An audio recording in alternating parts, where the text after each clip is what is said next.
So many of the things that have happened in the last several years seem inconceivable for me as someone who grew up very shy, very highly sensitive, maybe overly sensitive. As an ordinary girl in Nebraska, if someone had told me that I would end up jumping fences on horseback, I wouldn't have believed them.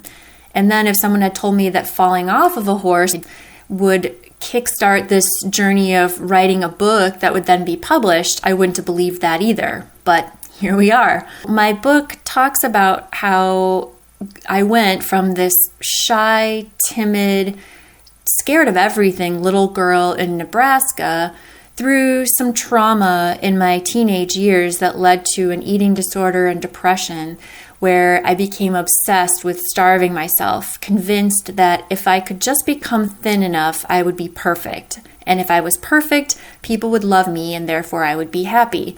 So perfection, thinness, happiness, and love all became congealed in this big ball that pushed my eating disorder into even more and more intense levels, which also led to depression.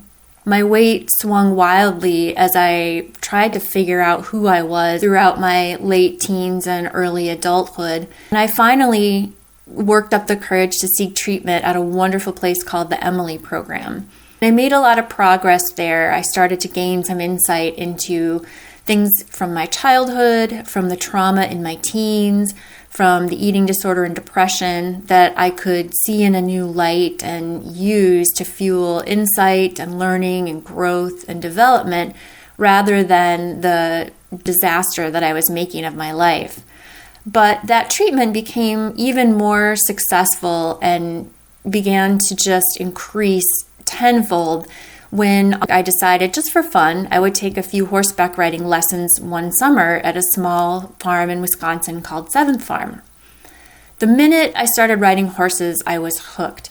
I could tell right away that something about it was therapy for me, and it seemed especially tuned to my eating disorder and depression.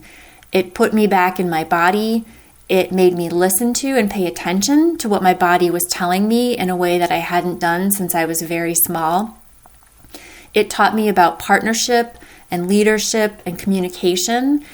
It made me feel good in my body, which I couldn't remember ever having felt since early childhood. It taught me confidence, and it even made me a better teacher as I went on to become a college professor. From each horse that I met, I learned some really valuable life lessons, and I could feel the trauma releasing its hold on me. My depression lessened. I became more comfortable with my body, with eating, with my image and who I was. And each of those horses taught me one special thing. So each chapter of the book focuses on one horse and my relationship with that horse and what he or she taught me. And it was Smitty, a very special and unusual horse where I actually fell off of his back, that reminded me of the trauma of a car accident I had been through as a teen.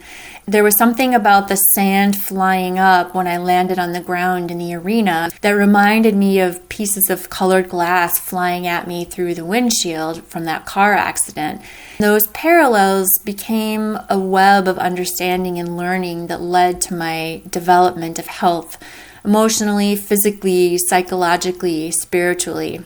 Those horses helped bring me to where I am today, and that's what I wanted to share in the book. I wanted not only to entertain readers, but also to give people who are struggling with self-image, an eating disorder, depression, or high sensitivity, I wanted to give them something to hope for and let them benefit from my mistakes without having to make them.